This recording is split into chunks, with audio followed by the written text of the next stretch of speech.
Welcome to The Explainer. Today, we're diving into a story of absolute chaos in North Africa. We're talking collapsing empires, brutal tribal wars, and a massive migration that literally changed the face of the Maghreb forever. So let's get into it. I mean, that's the big question here, isn't it? How can a single choice made by an empire kick off a chain reaction that completely redraws the map? We're about to see exactly how with the Zirid dynasty. The departure of one power created a vacuum that let ancient rivalries boil over, split a kingdom clean in two, and then invited a devastating invasion that changed the culture and language of the region for good. All right, so let's set the scene. Our story really kicks off in the year 971. A major power, the Fatimid Caliphate, decides to pack its bags and move its capital. And in doing so, they leave behind one huge power vacuum.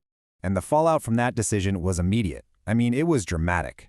As you can see right here, when the Fatimids moved shop to Cairo, they put their loyal general, Ziri ibn Menad, in charge as a sort of viceroy. But that one move basically split the entire Maghreb down the middle.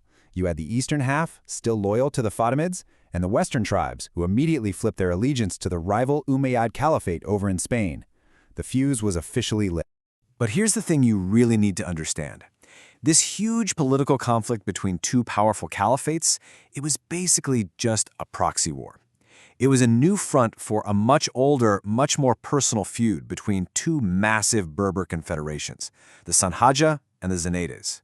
So to really get what happens next, we have to know who these two groups were, because their entire way of life, everything about them, pretty much put them on a collision course.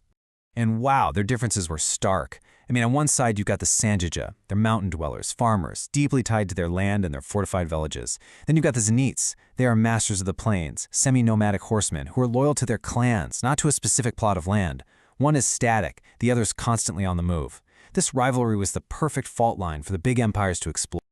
Oh, and a quick heads up, because you know how history loves to make things confusing. We're about to run into two rival leaders, both named Al-Mansur, and two really important guys from opposite tribes, both named Ziri.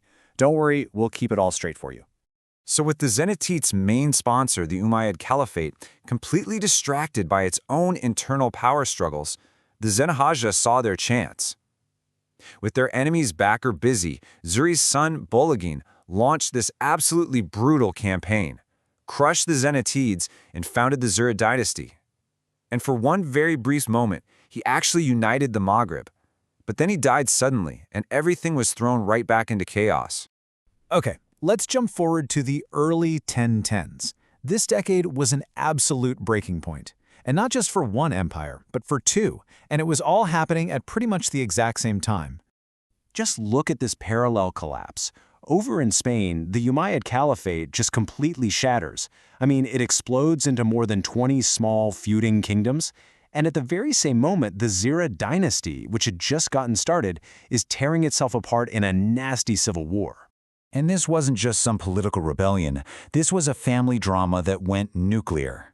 You have this powerful general, Hammad, who becomes a threat to his own nephew, the Emir Badis. When Badis tries to push him aside, war breaks out, and Badis actually gets killed in battle. The result? A peace treaty that officially splits the kingdom in two. You get a new kingdom named after Hammad, the Hammadids, and the original Zirid line, now named for the fallen emir, became known as the Béjaïas. So after a bit of a tense peace, one of these Zirid kingdoms makes a single religious announcement that triggers an absolute catastrophe, one that will change the culture, the language, the demographics of the Maghreb forever. And here's why this was such a huge deal. The Zirids had pretty much always been Sunni in their hearts and in practice. But to come out and publicly break with your Shiite overlords in Cairo, well, that was a public act of rebellion. It was a declaration of independence that the Fatimids just could not ignore. But the Fatimids' response was, well, genius in its cruelty. They didn't send a regular army. No, instead they unleashed a force of nature, the Banu Hilal. We're talking hundreds of thousands of nomadic Bedouin tribesmen from Egypt. And the Fatimids basically just told them, hey, the Maghreb is yours. Go take it. The result wasn't just an invasion. It was a demographic tidal wave.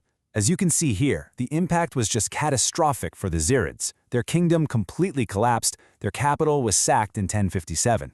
But the real, long-term change was cultural. The Hilalians created a new rural Arabic-speaking population, and the Arabic language spread like wildfire through the countryside. This, in turn, pushed the native Berber-speaking people into more isolated areas, like the mountains and the coasts, completely reshaping the linguistic map of North Africa forever. So while the Eastern Maghreb is being completely turned upside down by the Hilalians, a new, incredibly disciplined religious movement was quietly rising from the sands of the Sahara, and it was destined to forge an empire from all this chaos. They were the Almoravids. And notice this, they were also Sanhadja, but a totally different branch. These weren't mountain farmers, these were desert nomads. They were a puritanical Sunni movement, born in a fortified monastery. And they had a mission: to impose their very strict version of Islam across the land. So out of the wreckage of two collapsed empires and this absolutely devastating migration, a new, very fragile order begins to take shape, and it's dominated by three different but related Sanhadja kingdoms. This chart pretty much shows you the new reality around the year 1100. The entire region had been completely reshuffled. Look at that huge purple area. The Almoravids had built a massive new empire that stretched all the way from the Sahara up into Spain. The Hammadids, in green, survived by moving their capital to the fortified coastal city of Béjaïa. And the original Zirid line, the Badassites, were reduced to that tiny little yellow strip on the coast, just a shadow of what they once were. And you know what? For a brief moment, this new order found a kind of fragile balance. This timeline shows the key events. The Almoravids founded their amazing capital at Marrakesh and became the masters of Spain after a huge victory at Zalaca. The Hammadids thrived from their new, secure capital at Béjaïa. And for a little while, these three related Sanhadja kingdoms, the powerful Almoravids, the resilient Hammadids, and the diminished Basides, actually managed to coexist. But you know a piece that fragile is doomed, right? Because returning from his studies back east was a man named Ibn Tumurt, and he was carrying with him a radical new doctrine, an idea so powerful it would once again set the entire Maghreb ablaze and unite the region under a new name, the Almohads. But that's a story for another time.